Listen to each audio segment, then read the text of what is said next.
नमस्कार दोस्तों। भगवान श्री कृष्ण यह भली भांति जानते थे कि जब तक कर्ण के पास उसका कवच और कुंडल है तब तक उसे कोई मार नहीं सकता, ना ही उसे कोई युद्ध में परास्त कर सकता है। ऐसे में अर्जुन की सुरक्षा ही नहीं थी। उधर देवराज इंद्र भी इस बात से चिंतित थे क्योंकि अर्जुन उनका पुत्र था।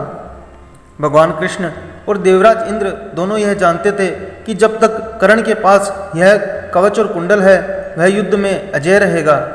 तब श्री कृष्ण ने देवराज इंद्र को एक उपाय बताया और फिर देवराज इंद्र एक ब्राह्मण के वेश में कर्ण के द्वार पर पहुंच गए।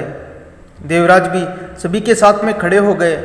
कर्ण बहुत बड़ा दानवीर था, वह सभी को कुछ न कुछ दान देते जा रहा था। जब देवराज इंद्र का नंबर आया तो दानी कर्ण ने उनसे पूछा कि ब्राह्मण देव आज्ञा कीजिए, आपको किस वस्तु की अभिलाषा है।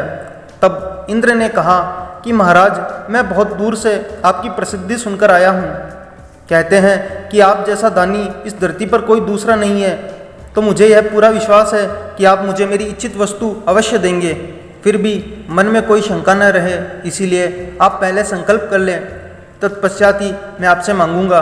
अन्यथा आप कहें तो मैं यहाँ से खाली हाथ वापस चला जाता हूँ। कर्ण ने जल हाथ में लेकर कहा कि मैं प्रण करता हूँ ब्राह्मण देव, अब आप तुरंत मांगिए। तब इंद्र ने कहा, राजन, आपके शरीर के कवच और कुंडल हमें दान स्वरूप चाहिए। एक पल के लिए पूरी सभा में सन्नाटा छा गया। कर्ण ने इंद्र की आंखों में झांका और फिर कर्ण ने बिना एक क्षण भी गंवाए अपने कवच और कुंडल अपने शरीर से खंजर की सहायता से अलग किए और ब्राह्मण देव को सौंप दिए। इंद्र कवच और कुंडल लेकर तुरंत वहां से निकल गए और दूर खड़े रथ पर सवार होकर भागने लगे। उन्हें यह डर था कि कहीं राज खुलने के बाद कर्ण बदल न जाए। लेकिन कुछ मील दूर जाकर इंद्र का रथ भूमि में धंस गया। तभी आकाशवाणी हुई कि देवराज इंद्र, आपने बड़ा पाप किया है। आपने अपने पुत्र अर्जुन की जान बचाने के लिए छलपूर्वक कर्ण की जान को खतरे में डाला है। अब यह रथ यहीं धंसा रहेगा और तुम भी इसी के साथ यहीं धंस जाओगे। तब इंद्र ने आकाशवाणी से पूछा कि इससे बचने का कोई उपाय है क्या। तब आकाशवाणी ने कहा, दान में दी गई वस्तु के बदले उतनी ही बराबर की कोई वस्तु वापस दान में देनी होगी। इंद्र क्या करते, उन्हें वापस जाना पड़ा। जब वे वापस कर्ण के पास गए, लेकिन इस बार वे ब्राह्मण के वेश में नहीं बल्कि देवराज इंद्र के वेश में गए। कर्ण ने उन्हें आता देखकर कहा, देवराज, आदेश कीजिए, आपको क्या चाहिए। तब इंद्र ने कहा कि कर्ण, अब मैं याचक नहीं बल्कि आपको कुछ देने आया हूँ। कवच कुंडल को छोड़कर आपको जो चाहिए मांग लीजिए, आपको जो भी मांगना है। कर्ण ने कहा कि इंद्रदेव, मैंने आज तक कभी किसी से कुछ नहीं मांगा, न ही मुझे कुछ चाहिए। कर्ण सिर्फ दान देना जानता है, लेना नहीं। देवराज इंद्र के लाख बार कहने पर भी कर्ण कुछ भी लेने के लिए तैयार नहीं हुए।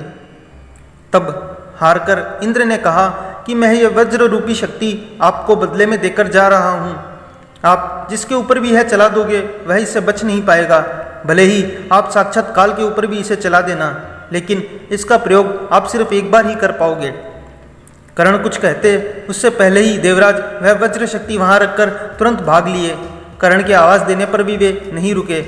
बाद में कर्ण को उस वज्र शक्ति को अपने पास मजबूरन रखना पड़ा। दोस्तों, इसी वज्र रूपी शक्ति से कर्ण ने घटोत्कच को मारा था। आशा करते हैं आपको यह जानकारी पसंद आई होगी।